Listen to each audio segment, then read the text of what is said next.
Yo le puedo predicar de muchas cosas muy lindas, de cómo prosperar, cómo salir de las deudas, sé cómo arreglar los créditos, de todo. Pero si usted en su vida no tiene en su enfoque Jesús en su vida diaria, es no tener vida. Entonces mi tema en esta mañana es, si vamos a caminar con Jesús, esa es viviendo la voluntad de nuestro Señor Jesucristo. Vámonos a primera de Pedro 4:2. Hoy van a estudiar un poco la Biblia conmigo.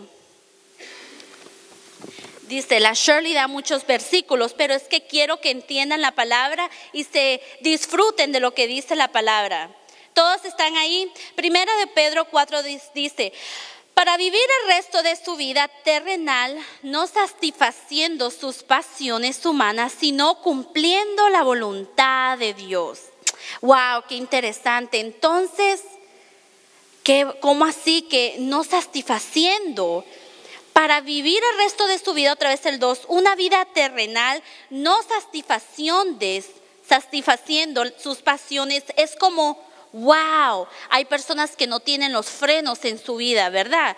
Como una vida desenfrenada, así se dice, sin brakes. Bueno, qué interesante.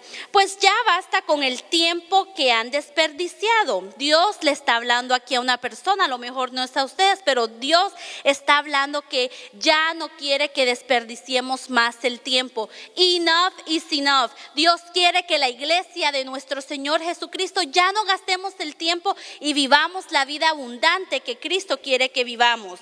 Dice el 3, voy a terminar. Pues ya basta con el tiempo que han desperdiciado haciendo lo que agrada a los incrédulos, entregando el desenfreno a las pasiones, a las borracheras, a las orgías, a las parrandas. Uy, pero esto no me gustó a mí, parrandas. Ok, Señor, mata mi carne porque esta no la había entendido. Y las idolatrías abominables. ¿Me entendieron mi español? Amén. Así que, ¿cómo así que ya basta de gastar el tiempo? Ya basta con las parrandas. Es muy simple viviendo la voluntad de Dios. La voluntad de Dios, les voy a explicar para que ustedes sepan qué es la voluntad de Dios. Es el poder por medio del cual, lo voy a leer acá, por medio del cual el hombre determina sus actos y decide lo que ha de ser o dejar de hacer. En ella se manifiesta su interior escondido, demostrando lo que son los deseos necios, sabios o malos. Por eso me encanta la vida de Jesús. Jesús hablaba con la gente y sabe que Jesús tenía la capacidad, la inteligencia, no sé cómo se dice, de leer la mente de la gente. Qué increíble, ¿verdad?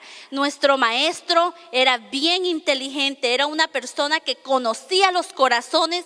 Entonces significa que caminar en la voluntad de Dios es, ¿lo hago?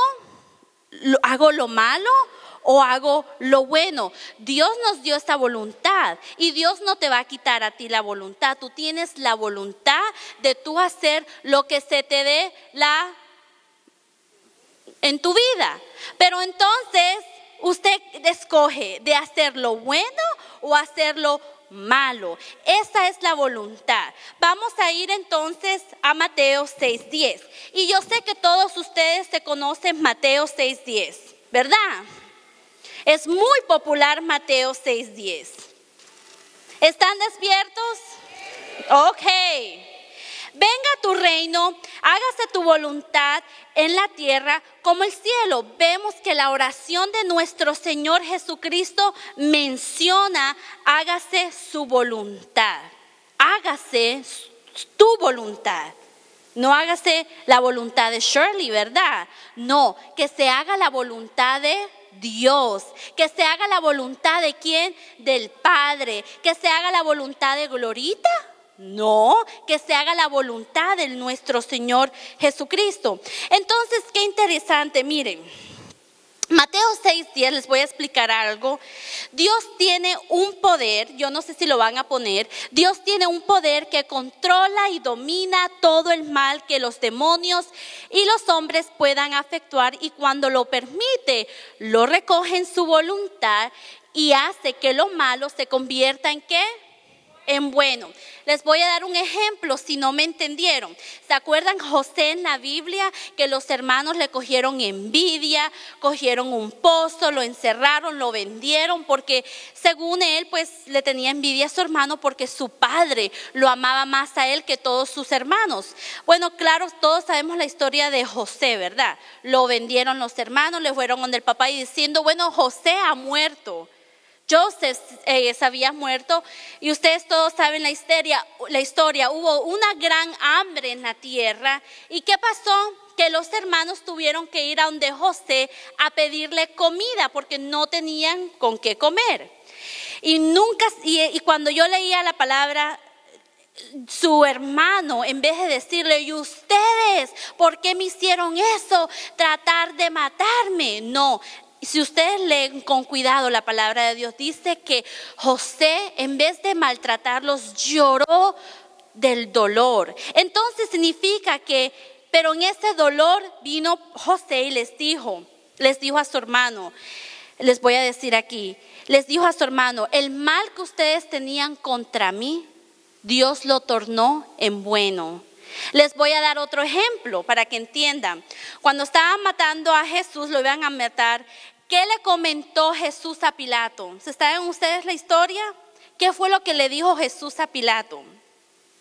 Tú no tendrías ningún poder sobre mí si no se te hubiera dado, ¿de a dónde? De lo alto. ¡Wow!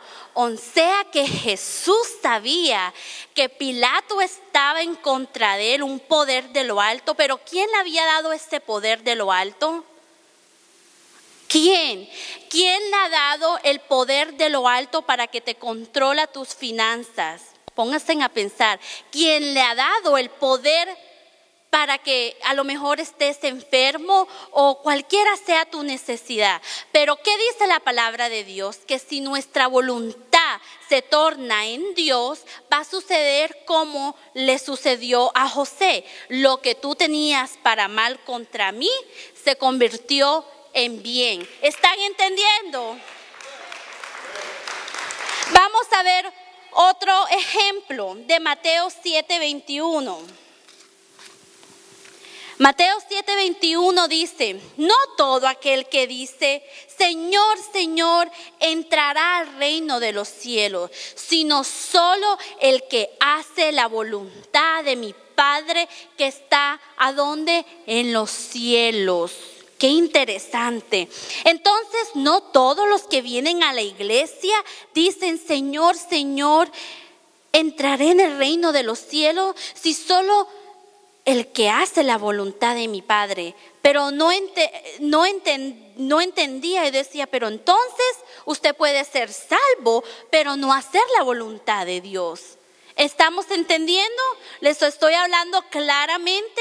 Entonces, qué interesante, porque conocer de Cristo es, así no me guste, un momento, una hora de mi vida bien ocupada, yo tengo que hacer el esfuerzo y leer esta palabra y decir, Señor, ¿qué es lo que tú tienes para mí? Muéstrame, me estoy secando el pelo, pero yo me tengo que asegurar que esta palabra yo coja el esfuerzo, la lea, así me duela la pierna izquierda, así me duela el corazón, así tengo sueño, porque aquí dice que todos los que dicen Señor, Señor, no entrarán al reino de Dios. Entonces, esto es algo que usted tiene que hacer por amor, ¿verdad? Por ejemplo, cuando usted le quiere dar un regalo bien lindo a su esposa, a su esposo, esto es esforzados en leer la palabra de Dios, esforzados en orar, en querer desear la palabra de Dios. Miren, no vamos a tener excusas. Cuando estemos en el cielo y Dios nos diga, hey Fernando, ¿qué supiste de mí? ¿Estudiaste la palabra? Ay no, Señor, es que imagínate con mi compañía aquí en la Florida de construcción, ¿qué tiempo voy a tener yo de leer la palabra? Estamos muy ocupados, estoy muy ocupada. Señor, ¿qué tiempo yo voy a tener? Yo estudio, voy a la universidad de noche, tengo un trabajo que demanda más o menos 60 horas de mí.